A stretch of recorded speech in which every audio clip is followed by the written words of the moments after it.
Il y a une chose qui m'interpelle beaucoup chez nous les chrétiens, on parle plus de productivité que de Jésus. Vision, appel, impact, discipline, jeûne, fais ceci, fais cela, toujours dans le faire. Mais Jésus, on dirait qu'il est devenu un figurant dans sa propre église. Et il y a un verset que beaucoup de monde utilisent pour évangéliser. Voici, je me tiens à la porte et je frappe. On l'utilise pour les non-croyants.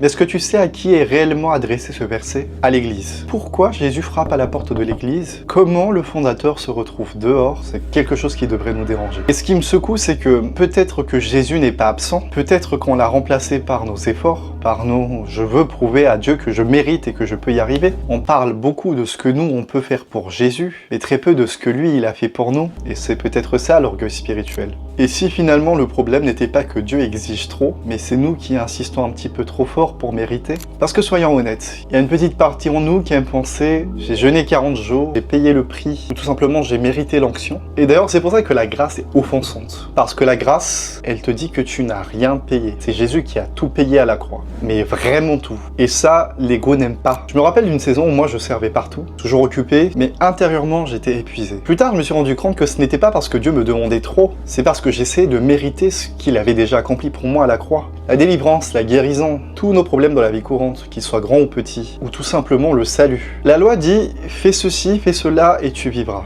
Mais la grâce dit qu'il a tout fait, et c'est beaucoup plus difficile d'accepter un cadeau que de travailler pour l'obtenir. Parce qu'accepter un cadeau te rend dépendant. Alors laisse-moi te poser une question. Est-ce que tu as fait de Jésus le centre? Est-ce que tu comprends que ta justice est un cadeau? Ce n'est pas une excuse pour pécher, mais ce n'est pas non plus une excuse pour imposer la loi sur toi. Parce que si tu essaies encore d'être justifié par ton obéissance, tu passes à côté de ce que Jésus a accompli. Et peut-être que ce soir, ce n'est pas à toi de frapper à la porte du ciel. C'est Jésus qui frappe à la porte de ton cœur endurci.